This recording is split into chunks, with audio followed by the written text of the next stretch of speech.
성금요일 아침 가정과 자녀들을 위하여 주님 앞에 기도 올립니다. 가정을 세우시고 인도하시는 하나님 아버지, 우리에게 가정을 허락하여 주신 그 깊은 은혜와 높으신 뜻을 찬양합니다. 하지만 우리는 연약해서 우리를 가족으로 만나게 하신 하나님의 계획을 잊어버린 채 서로에 대해 감사하지 못하고 갈등과 원망으로 가족을 대하였음을 이 시간 회개합니다. 우리를 기다려주시고 오래 참아주시며 믿어주시는 하나님의 아름다운 사랑을 지속적으로 묵상하며 그 하나님을 배워서 가족들에게 그 배움을 영적으로 실천할 수 있는 지혜를 허락해 주시옵소서. 그래서 우리에게 베푸신 그 사랑이 우리의 다름보다 더 크고 우리의 상처보다 더 강하다라는 사실을 깨닫고 우리가 머물고 있는 가정에서 그 주님의 사랑을 실천하게 하여 주시옵소서. 그 사랑의 능력으로 우리의 어둠을 빛으로 비추시며 다름과 연약함을 수용하는 가정으로 성숙해지게 하여 주시옵소서. 특별히 가정 안에 날카로운 표현들과 지적과 비난이 아니라 건강한 대화와 따뜻한 마음으로 보내는 사랑이 더욱더 풍성해지게 하여 주시옵소서.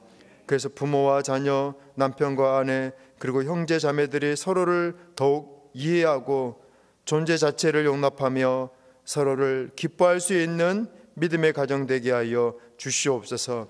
무엇보다도 자녀들의 신앙을 교회에만 의존하지 않게 하시고 가정 안에서 하나님을 경외하며 말씀을 가르치는 거룩한 양육이 뿌리 내리고 열매 맺게 하여 주시옵소서. 이를 위하여 무엇보다도 부모들이 먼저 무릎 꿇는 자들이 되게 해주시고 아버지들이 거룩한 손을 들고 기도하는 자들 되게 해주시고 어미들이 현숙한 여인의 삶을 믿음의 본을 보임으로써 온 가족들에게 신앙의 본이 되게 하시고 세상과 구별된 삶의 가치를 가정에서 증명하며 살게 하여 주시옵소서. 사랑하는 우리의 자녀들이 자신들 안에 계획해 놓으신 거룩한 형상과 하나님의 창조의 목적을 발견하게 하시고 향방 없는 삶을 살지 말게 해주시고 뜻을 세우며 살아가게 하여 주시옵소서. 어려서부터 하나님을 인격적으로 만나 부모로부터 물려받은 신앙을 뛰어넘어 스스로의 신앙 고백과 간증을 갖고 세상의 복이 아닌 하늘의 신령한 복을 사모하며 우리가 걸었던 순례의 길을 우리 자녀들도 그 길을 당당하게 걸어가 마침내 각자의 인생의 최종적인 목적지에 안착할 수 있는 믿음의 주인공들 되도록 복의 복을 더하여 주시옵소서. 예수님의 이름으로 기도드립니다. 아멘.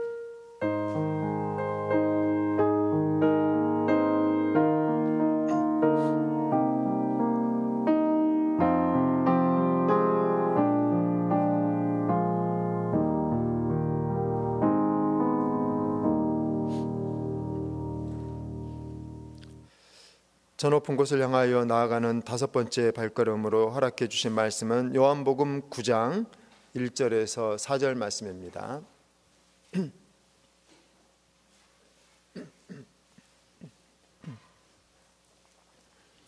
요한복음 9장 1절에서 4절입니다. 한 절씩 교독하시겠습니다. 예수께서 길을 가실 때에 날때부터 맹인된 사람을 보신지라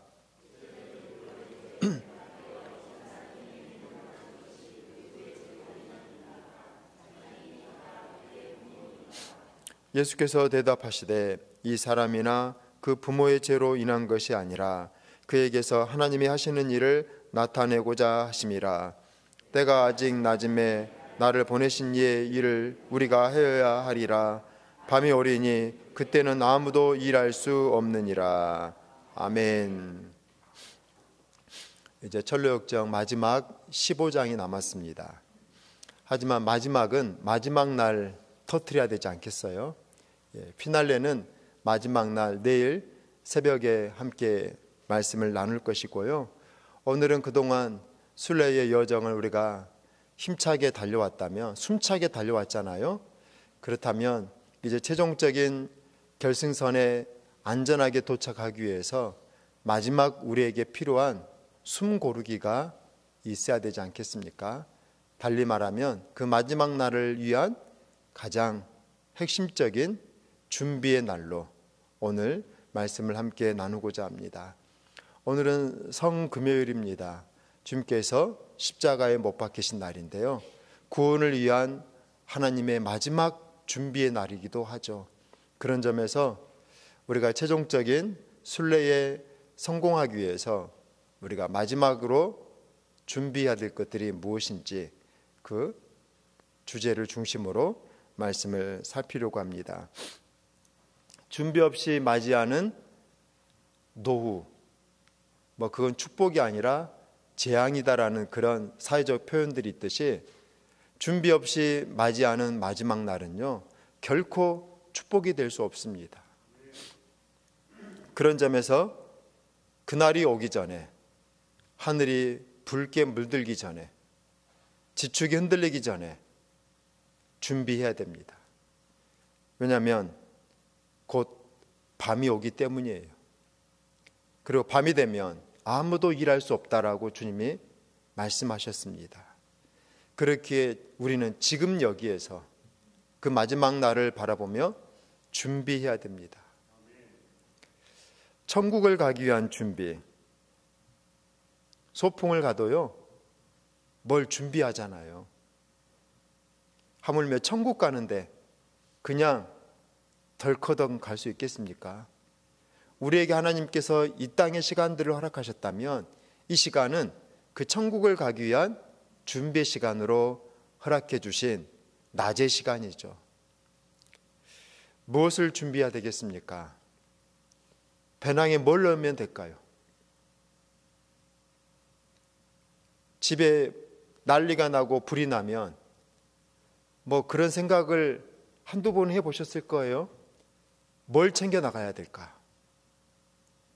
그래도 몇 가지는 챙겨 나가야 될 것들이 아마 마음속에 떠올릴 텐데, 그런데 천국 가기 위해서는 무엇을 준비해야 되겠습니까? 뭘 넣으면 갈 수 있을까요? 그런데 공수래 공수거 빈손으로 왔는데 뭘 가져갈 수 있겠어요? 가져갈 수 있는 거 아무것도 없습니다.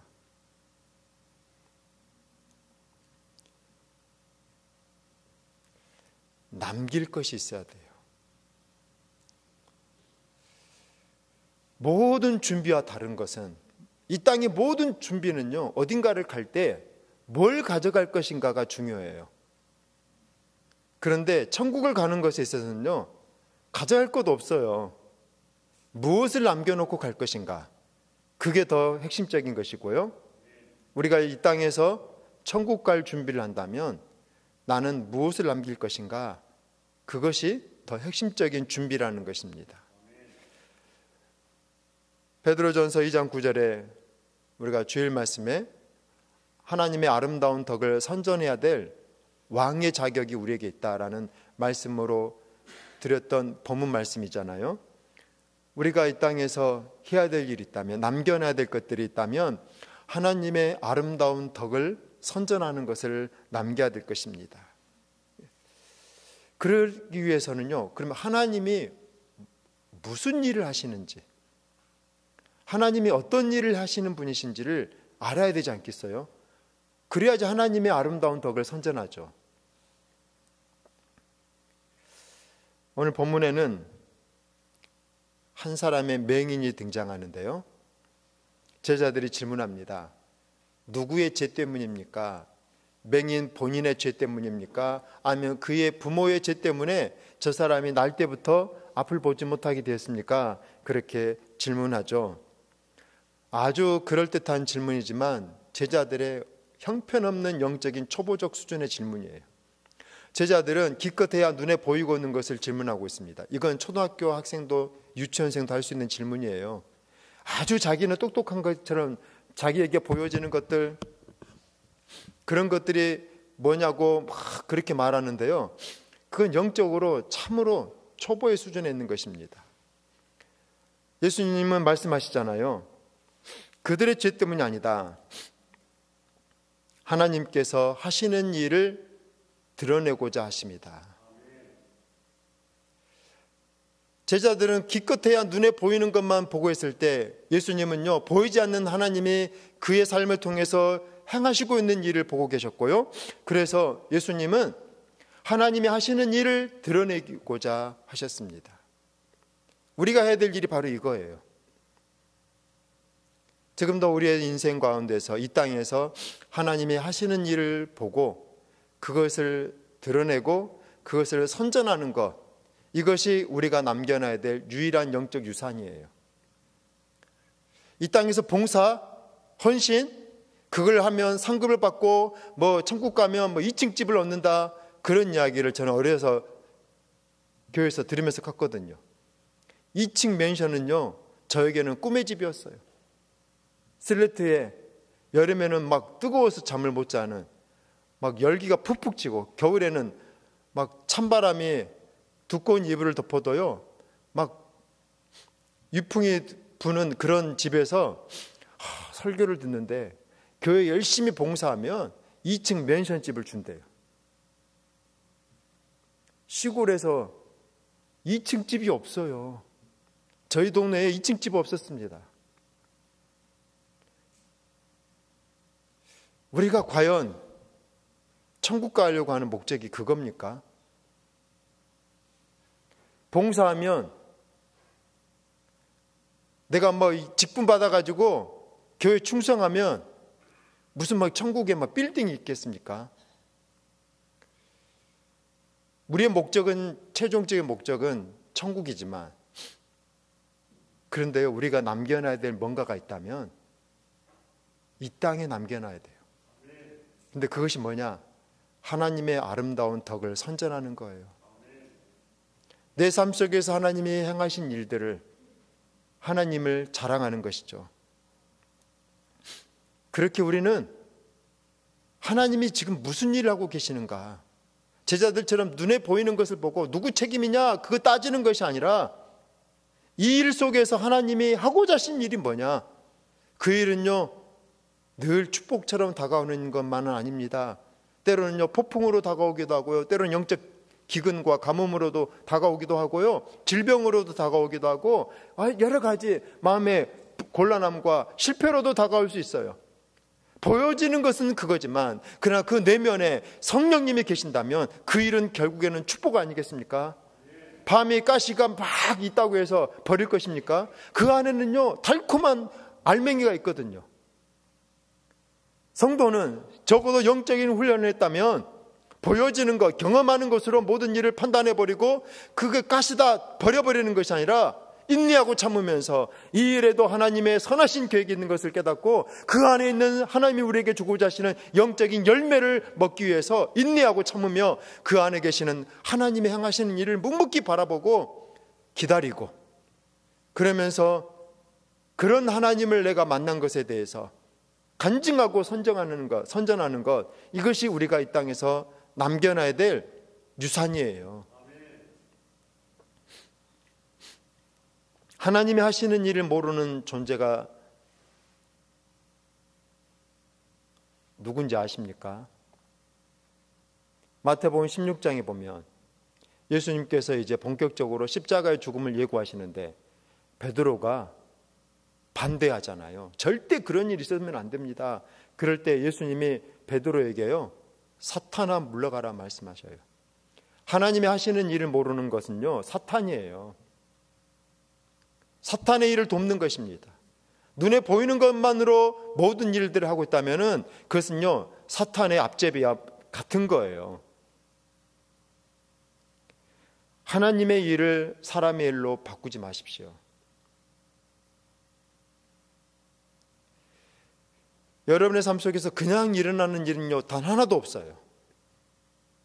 여러분의 삶을 창조하시고, 여러분이 일어나고 앉고, 여러분이 집을 나가고 들어오고, 그 모든 일상에 대해서 굽어 살피시는, 관심을 가지시고 보좌에 탁 편하게 앉아 계시는 게 아니고요, 하나님께서 여러분의 일거수일투족을요 굽어 살피고 계시다라는 거예요. 그러니까 여러분의 삶에는요 어떤 것 하나라도 헛되게 일어나는 일이 없어요. 모든 것은 하나님의 계획과 섭리 가운데 일어나는 일입니다. 그래서 무지한 자가 되면 안 돼요. 하나님이 하시는 일을 모르는 거, 그게 무지잖아요. 지금 여러분의 삶 속에서, 여러분의 가정에서 하나님이 어떤 일을 행하고 계시는지를 모르면은요, 우리는 여전히 무지하고 변화받는 것을 거부하고, 내 생각이 맞지 않으면 틀렸다고 말해버리고, 모든 것을 내 감정으로 판단하고, 내가 절대적 기준이 되고, 그게 무지죠.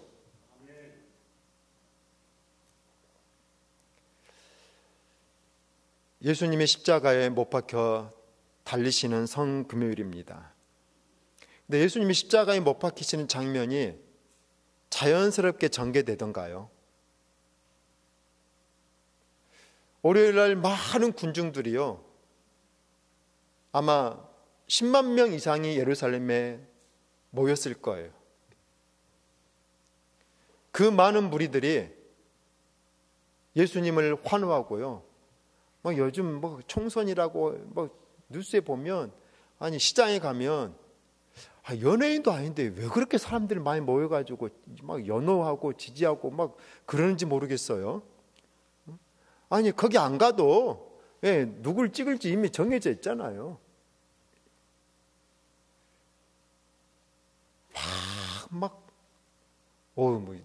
아이돌이 부끄러울 정도로 인기가 대단들 하시더라고요. 근데 예수님의 그날의 지지는요, 감히 상상할 수 없는, 모든 사람들이 종려나무 가지를 흔들면서요, 마치 메시아를 영접하듯이, 왕의 등극을 환호하듯이 그렇게 맹렬하게 지지를 했거든요. 며칠이 지났습니까? 며칠이 지났는데 그들이 폭도가 돼가지고 이제는 예수님을 십자가에 못 박으라고 그렇게 고함을 지르겠습니까? 빌라도가요, 그 군중들의 함성에 살기가 느껴져가지고 결국에는 예수님의 죄 없는 줄 알면서도요 사형을 선고하잖아요. 그게 논리적이고 이성적이고 아주 기승전결이 무난하게 전개되는 일입니까? 아니에요. 아주 비논리적이고요, 비이성적이고 앞뒤가 안 맞는 일이에요. 그런데 그런 일이 일어났습니다. 왜? 그건요 사람들이 하는 일이 아니기 때문이에요. 예수님을 십자가에 못 박은 일은요 빌라도가 한 일이 아닙니다. 제사장들이 한 일이 아니에요. 거기에 모여있는 사람들이 한 일이 아닙니다. 하나님이 하신 일이에요. 사람이 힘을 모은들, 모든 사람이 힘을 모은들, 어찌 만왕의 왕이신 예수님을 십자가에 못 박을 수 있겠습니까? 이 일은요 하나님이 계획하신 신비로운 일이에요. 그래서 육신의 눈으로 보면 십자가를 이해를 못하는 거예요. 여러분의 삶 속에 이해할 수 없는 일이 일어났다면 재수 없는 일이라고 그냥 가볍게 여기지 마시고요, 그것이 하나님의 일이 아닐까. 아무리 내가 생각해봐도 기승전결이 안 맞아요. 납득이 안 가요. 그렇다면 왜 이런 일이 일어났을까? 하나님의 이 일을 통해서 나에게 깨우쳐 주고자 하시는 것이 뭘까? 그런 관점에서 그저 눈에 보이는 것으로 누구 죄입니까? 누구 책임입니까? 그거 묻지 마시고요, 하나님이 하시는 일을 드러내는 것이 우리의 책임이잖아요. 그렇다면요 하나님 하시는 일을 먼저 알아야죠. 영적으로 기도하고 무릎 꿇어 말씀을 묵상해보고, 이해가 안 되면 이해가 될 때까지 하나님 앞에서 도대체 이 일이 뭡니까? 그걸 물으셔야죠.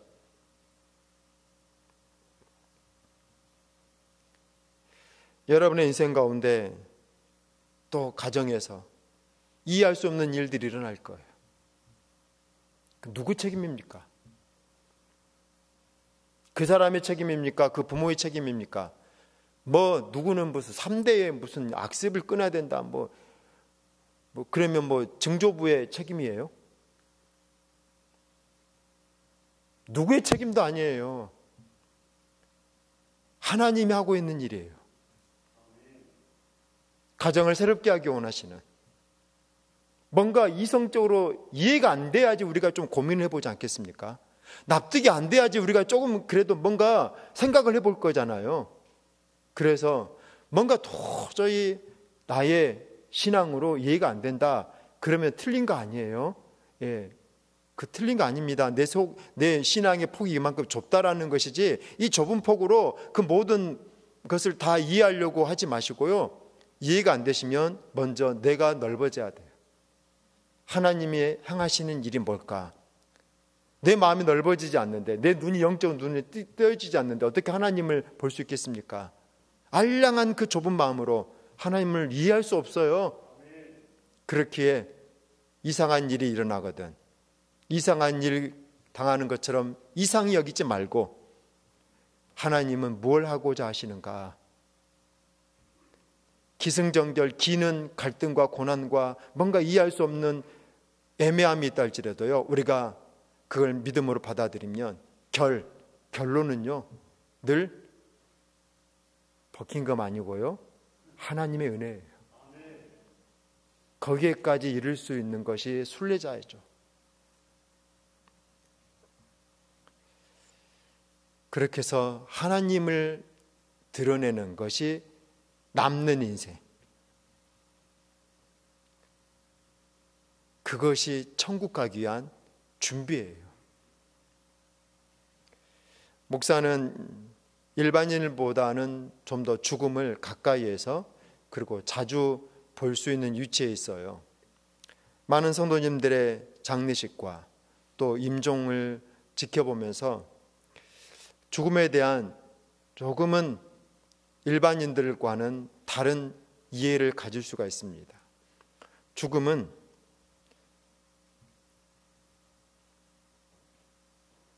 약간은 신비로운 순간이에요. 일상적인 순간이 아니잖아요. 죽음은 우리가 지금까지 경험했던 일반적인 이성과는 이해할 수 없는 순간입니다. 기승전결이 안 맞아요. 죽음을 자꾸 목격하다 보면 사람이 죽음 앞에 겸손해져요. 내가 똑똑한 것도 아니고, 내가 자랑할 것도 아무것도 없고, 시간의 빠름과 늦음의 차이일 뿐이지 나도 가야 될 길이고, 죽음 앞에서 자랑하고요 내세울 것 아무것도 없습니다. 천로역정은 사실은요 죽기 위한 준비잖아요. 천국 간다고 하는 아주 표현이 그럴듯한데, 실제적인 것은 뭐냐? 천로역정은요 죽음을 맞이하기 위한 준비예요. 죽음 앞에서 보면 모든 것들이 의미 없어요. 그 사람이 뭘 가지고 살았는지, 무슨 일을 했는지, 학력이 뭔지 아무 상관, 그건 더 이상 아무 중요한 거 아닙니다. 죽음 앞에 선 사람들을 가까이서 목격하면서 결국에는요 딱 두 종류예요. 죽음을 맞이할 준비가 못된 사람, 죽음을 맞이할 준비가 된 사람, 두 종류밖에 없습니다. 남녀노소, 불문, 재산이 수백억이든 아무것도 없던 가난뱅이든 그건 중요하지 않았더라고요. 나이가 얼마든 그건 중요하지 않아요. 딱 두 종류, 죽음을 준비된 경우와 아직도 준비하지 못한 채 죽음을 맞이하는 두 종류밖에 없어요. 죽을 준비를 하셔야 됩니다. 죽음을 맞이할 준비가 되어 있어야 돼요. 오늘 밤이라도 죽을 때 나는 죽을 준비가 되어 있는가? 주님이 말씀하십니다. 때가 아직 낮음에 나를 보내신 이의 일을 우리가 해야 하리라. 밤이 오리니 그때는 아무도 일할 수 없느니라. 오늘은 밤이 오기 전에 아직 우리에게 낮이라는 시간이 주어진 시간이기에 이제 저 천성을 향하여 우리가 마지막 한 걸음을 남겨놨잖아요. 그 한 걸음이라는 시간이 누군가에게는 10년, 누군가에게는 50년, 누군가에게는 생각보다 더 짧은 시간의 차이가 있을 뿐 사실 한 걸음 남긴 거예요. 우리의 인생이라는 게. 그런 점에서 마지막 뭘 준비해야 될까? 몇 가지를 함께 나누려고 합니다. 첫째, 유언장을 남기십시오. 순례는 언젠가 이 땅을 떠나겠다라는 사람이 시작하는 거예요. 이 땅에 천년 만년 살겠다라는 사람은요, 순례를 떠날 이유가 없겠죠. 순례를 하겠다라는 것은요, 내가 이 땅을 떠나야 된다라는 걸 아는 사람이잖아요. 그렇다면 떠나셔야 되잖아요. 밤이 오기 전에 먼저 여러분의 유언장을 적어 놓으십시오. 물론 그 유언장, 제가 말하는 유언장은요, 뭐 재산을 어떻게 분할하고 내가 살고 있는 아파트는 어떻게 처분하고 그거 저 관심 없습니다. 그리고요, 하나님도 여러분의 그런 유언장에는 아무런 관심 없으세요. 제가 말하는 유언장은 여러분이 이 땅에 남기고 싶었던 것이 뭔가를 적어 놓으시라는 거예요. 많은 부모들이 뭘 남겨놓으려고 노력합니까? 재산. 그 재산을 얼마를 남겨놓으면 자녀들이 서로 축복하면서 평화스럽게 나눌까요? 수십조 회사를 남겨놔도요, 자식들끼리 분쟁하고 고소하고 고발하고 싸우더라고요. 그러면 100조, 1000조를 남기면 그 형제들이 화목하게 지낼까요? 돈에는 끝이 없어요. 너무 많이 남기려고 하지 마시고요. 여러분 생애에 충분히 누리시고, 누리다가 남으면 그 남겨놓은 건, 그 남은 건 남겨놓고 떠나시고요. 진짜 여러분이 자녀들에게 남겨놓고 싶은 것이 뭔지, 여러분이 살아오는 동안에 여러분이 하나님을 경험했던 그 모든 일들을 다 축약해 볼 때, 아, 내가 이 땅을 떠난다면 정말 내가 사랑하는 사람에게 내가 반드시 남겨놓을 것이 있다면 그것이 황금덩어리겠습니까? 그것이 여러분의 삶의 목표였다면 불행한 거예요. 진짜 여러분에게, 여러분이 사랑하는 가족들에게 내가 정말 마지막 순간까지도 남겨놔야 될 것, 그것이 뭔가 정확히 해야 돼요. 그래서 먼저 글로 써보세요. 글로 남기는 것은 의미가 없습니다. 그리고요, 여러분의 삶으로 그렇게 사세요. 먼저 글로 정리가 돼야지. 정리를 한번 해보세요. 쓰고 지우고, 쓰고 다시 지우고. 아마 그 마지막 여러분의 삶의 유언장을 쓰는 것이요, 그거 논문 쓰는 것보다도 더 힘들다라는 것을 알게 될 것입니다. 실은 제가 2024년 1월 첫날에 저의 삶의 유언장을 쓰려고 했어요. 쓰려고 딱 꺼냈는데요, 이게 쉽지 않더라고요. 이거 하루에 끝날 일 아닙니다. 몇 날, 며칠, 몇 달, 몇 년이 걸릴 수 있어요. 그쯤 포기하지 마시고 생각나는 데도 적어보세요. 적어놓으세요. 그리고는 다시 꺼내놓고 생각하다가 또 정리해보고, 그러면서 A4 한 장 넘으면요 안 읽어요. 한 장 이내로 정말 여러분이 여러분의 사랑하는 가족들에게 남겨놓고 싶은 그거 하나, 그 핵심적인 것들을 꼭 적어보십시오. 두 번째, 영혼의 친구를 만드십시오. 이 부분은 제가 지금까지 누누이 강조했기에 그렇게 오늘은 좀 생략하고 간단히 넘기려고 합니다. 그런데 영혼의 만남이라는 것이 무슨 뚝 떨어지는 게 아니잖아요. 몸의 만남에서 좀 더 그 만남이 깊어지면 마음의 만남으로 이어질 것이고요. 마음의 만남에서 또 그 마음이 깊어지면 영혼의 만남으로 더 나아가지 않겠습니까? 어떤 집사님이 어제 말씀을 듣고 집에 가면서 생각해 보니까 자신에게는 영혼의 친구, 영혼의 만남이 없다라고 그걸 깨달으셨대요. 근데 정직한 고백 아닙니까? 많은 사람들이요, 영혼의 친구가 없어요. 정상입니다. 그 정상이에요.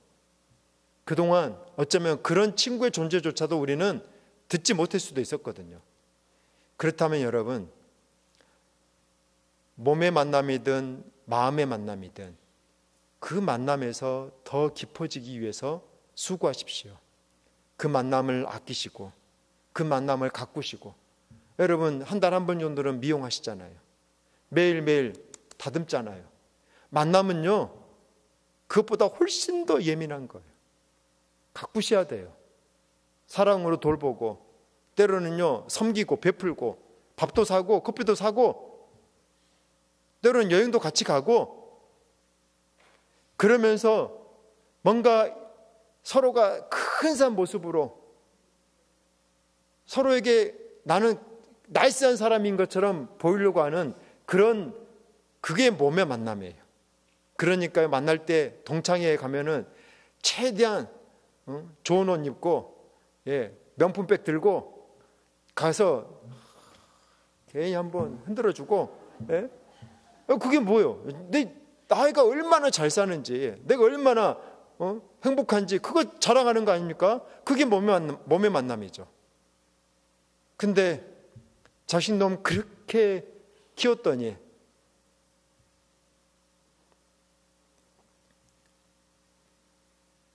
학교 잘 들어갈까 생각했더니 지방대에 그런 말하면 안 되는군요. 아무튼 그렇게 고생했더니 여자친구 만나니까 그때부터 완전히 찬밥 신세되고, 결혼하니까 오지도 않고 마음 상하잖아요. 이제 조금 인생이 이제는 뽐내는 것이 아니라는 걸 느끼니까 친구에게 그래도 좀 하소연도 하고, 나 요즘 이런 일 때문에 진짜 골치가 아파 죽겠다. 그게 마음의 만남으로 좀 더 한 걸음 나아간 거 아니겠습니까? 그런데 그것이 아니잖아요. 그것만이 아니잖아요. 정말 내 내면에 있는 깊은 고민들, 해결이 안 되는 문제들, 그걸 위해서 나의 부끄러운 수치예요. 그런데 그 사람들 앞에서는 나의 그 감정, 나의 정말 그 부끄러운 수치의 그 저 깊은 상처까지도, 부부 사이에도 그런 말 하는 거 힘들잖아요.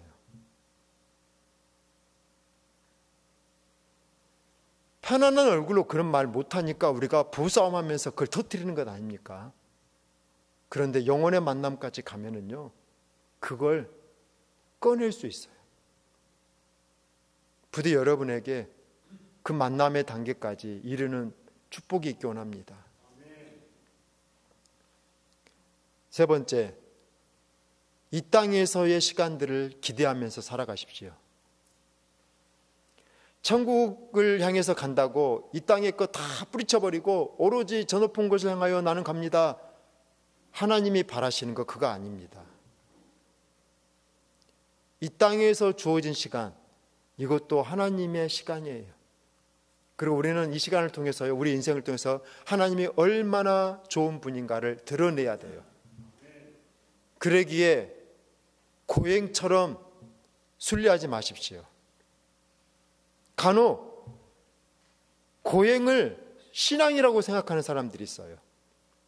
그 철저하게 잘못된 것입니다. 기독교는요, 고행의 종교가 아니라 축제의 종교예요. 그래서 예수님께서 가장 먼저 이적을 행하신 곳이 어디십니까? 장례식이 아니에요.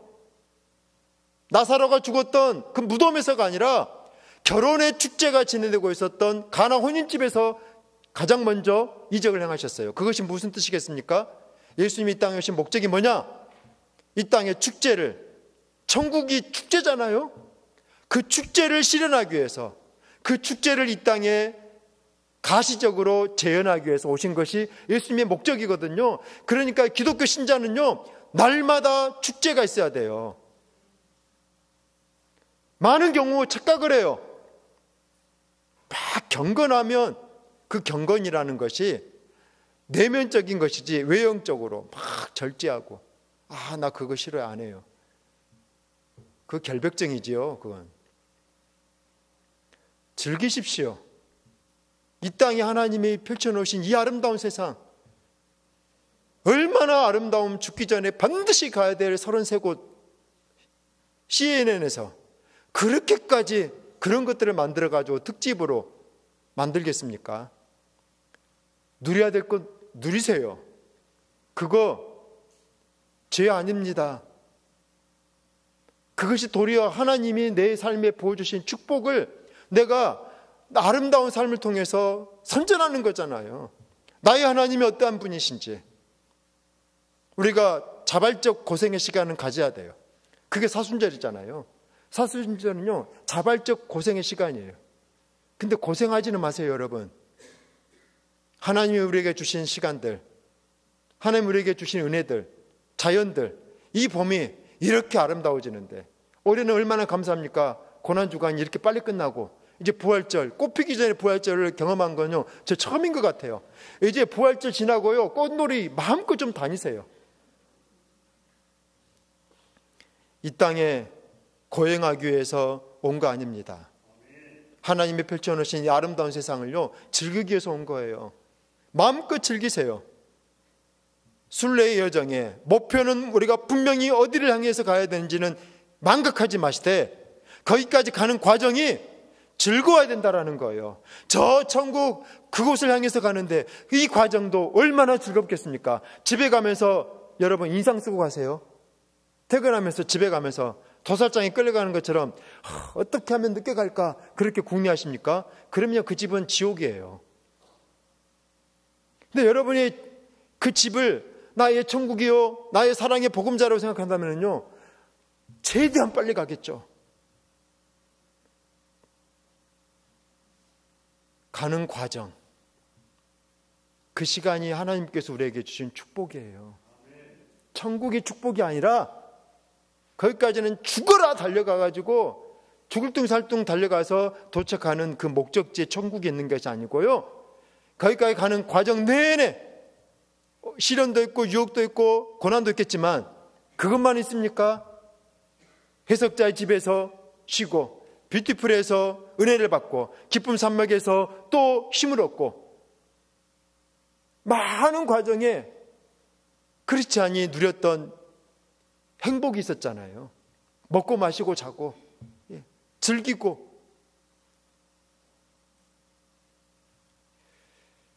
하나님이 이 땅에 베풀어 주신 그 모든 은혜에 대한 소망과 기대를 가지시고 매일매일을요 행복하게 사십시오. 그것이 우리가 천국을 가기 위해서 해야 될 가장 핵심적인 준비입니다. 제가 좋아하는 시가 있고 아마 제가 한 번 정도는 주일 설교에서 이 시를 인용한 적이 있는데요, 이타카라고 하는 시가 있어요. 어떤 예능 프로그램에서 나왔던 시인데요, 이 시가 제가 너무 이렇게 마음에 와닿았던 것은 이게 우리 신앙의 여정과 굉장히 흡사하다라는 거예요. 이타카라고 하는 그리스의 한 도시가 있어요. 그 이타카는 오디세우스의 고향입니다. 오디세우스가 누구냐? 트로이 목마를 고안했던 사람이고 이타카의 영주예요. 그리스 시인 콘스탄티노스 카바피라는 사람이 쓴 이타카라는 시입니다. 뭐 시간도 없는데 다 읽을 것은 아니고요.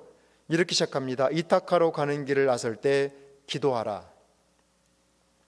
가는 길에 하여튼 거인도 만나고, 그런데 내 생각이 고결하고 내 육신과 정신의 숭고한 감동이 깃들면 그들은 너의 길을 가로막지 못할 거라. 쭉 언제나 이타카를 마음에 두라. 너의 목표는 그곳에 도착하는 것이니 늘 이타카를 마음에 두라는 거예요. 이쯤 되면 순례자의 시잖아요. 순례를 떠날 때 기도하라. 늘 그 최종적인 천성을 새 예루살렘의 마음에 품고 있어라. 그곳이 너의 목표니. 길 위에서 너는 이미 풍요로워졌으니 이타카가 너를 풍요롭게 해주기를 기대하지 마라. 길에서 너는 지혜로운 자가 되었으니 마침내 이타카가 가르치는 것을 이해하리라. 이타카로 가는 그 긴 여정에 가는 동안에 경험하고 배우고 깨닫고 그러면서 너는 이미 풍요로워졌으니 이타카에 도착해서 너가 풍요로워질 것을 기대하지 말라는 거예요. 이타카로 가는 그 많은 시간 가운데 이미 너의 마음에 이타카가 있다면 너는 이미 지혜로운 사람이 됐고 풍요로운 사람이 됐고 이타카가 있는 이유를 너는 알았으니 이타카에 가서 행복해질 것이다. 그걸 기대하면서 거기까지 가는 길 내내 고생스럽게 가지 말라는 거예요. 이 이야기가요, 철로역정의 딱 핵심적인 것을 요약하고 있습니다. 이타카라는 것을요, 저 천성이라는 단어로 바꿔보시고 한번 이타카예요. 쳐보면요 금방 나와요. 한번 오늘 이타카라는 거기에 저 천성이라는 단어로 바꿔서 한번 읽어보십시오. 그러면 내가 이 땅에 머무는 동안 순례자로서 내가 어떤 마음으로 하나님을 믿어야 되는지, 지금 여기에서 내가 어떤 태도로 내 인생을 살아야 되는지 너무나도 잘 설명해 놨어요. 철로역정 이 책 한 권이 너무 두껍다면 여러분 휴대폰에 이타카라는 시를 한번 다운받아서요 틈틈이 꺼내서 읽어보십시오. 저는 그렇게 하고 있습니다.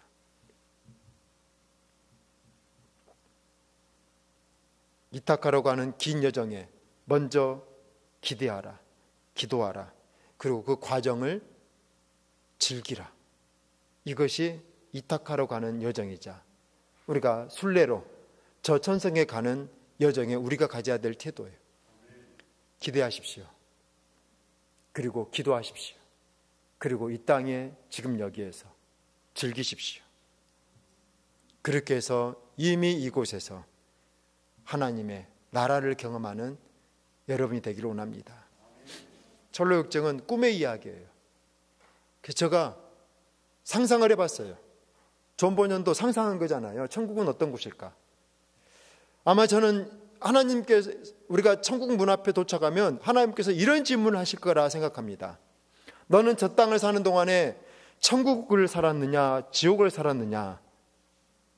거기 가서 네 예수님 믿어 안 믿어? 아마 그런 질문은 안 하실 것 같아요. 하나님 우리에게 딱 한 가지 질문한다면 너는 내가 너에게 살라고 부여해 준 저 땅에서 천국을 살았냐 지옥을 살았냐 이렇게 물어보실 것 같고요. 그래서 누군가가 저는 천국을 소망하면서 천국처럼 살았습니다 라고 대답하면 너는 천국에서 왔으니 천국으로 들어가라 그렇게 하실 것 같고요. 저는 사는 것이 너무 힘들고 원수들이 너무 많고 너무 괴로워서 마치 지옥같이 살았습니다 그러면 하나님께서 너는 지옥에서 왔으니 지옥으로 가라 그렇게 말씀하실 것 같아요. 제 이야기가 너무 틀린 이야기 같습니까? 지옥에서 사는 사람이 어떻게 갑자기 천국 갑니까? 천국은요 이 땅에서 천국을 산 사람만이 갈 수 있어요. 이 땅에서 천국을 사는 것, 그것이 순례자가 이 땅에서 해야 될 가장 핵심적인 준비예요. 외형적인 준비 그거 중요한 거 아닙니다. 직분이 뭐고 교회를 위해서 뭘 했고 봉사를 몇십 년 했고 그건요 준비가 아니에요. 정말 주님이 보셨을 때 필요한 준비, 그 내면적 준비를 하십시오.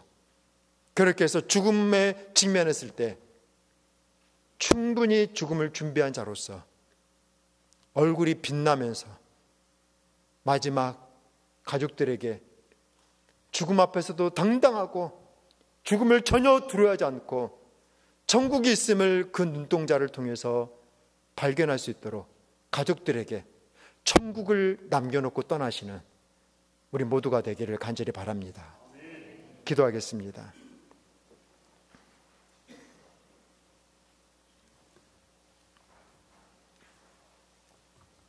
천국은 반드시 있습니다. 그렇게 지금 여기서부터 천국을 살아야 됩니다. 그건 뭐 나한테 돈이 많고 내가 건강해야 되고 내가 성공해야 되고 그걸로 천국 사는 거 아니에요.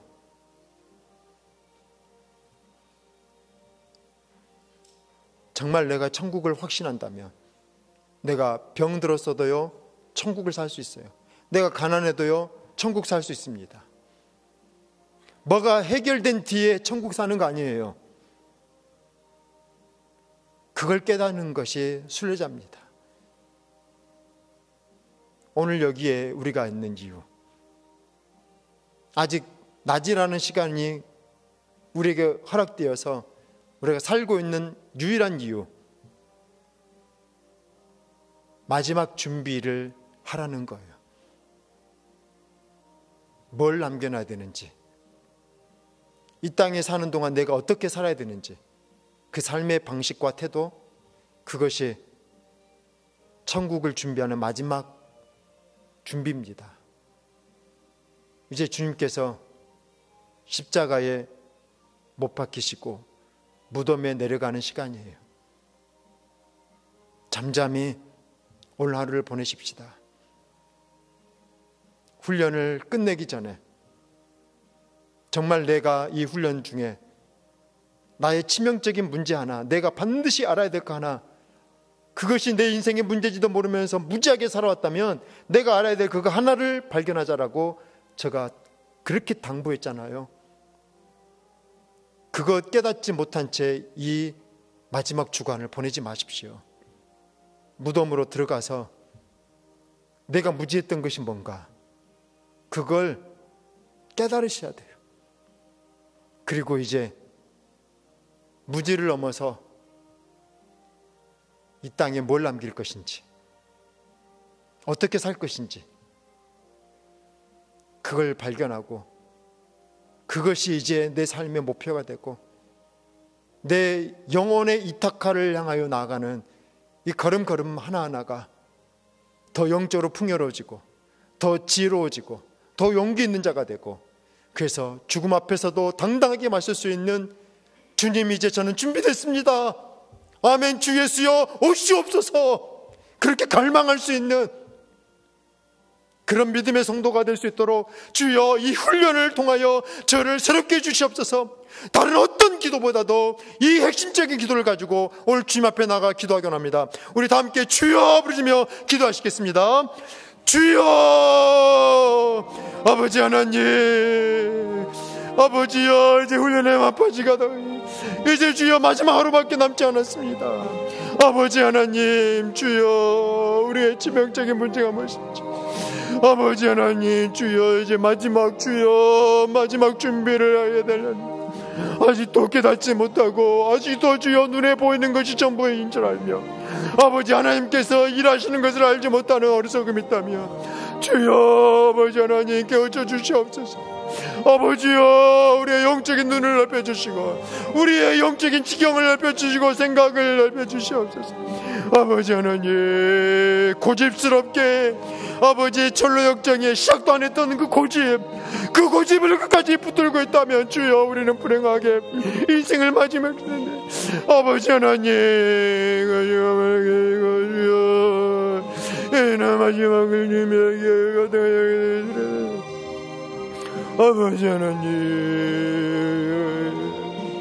아버지여,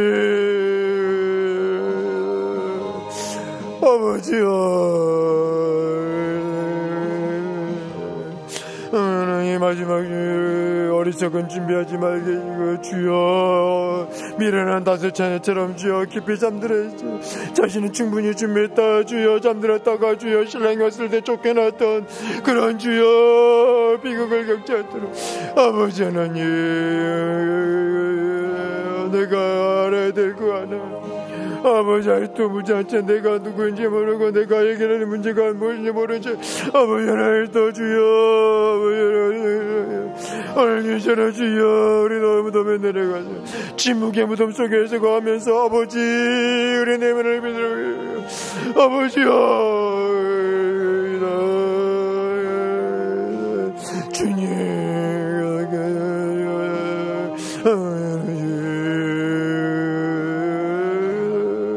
아버지 기대하게 해주시고 기도하게 해주시고 이 땅에 주여 삶의 모든 순간들을 주여 사랑하며 보낼 수 있도록 하시고 아버지 하나님 주여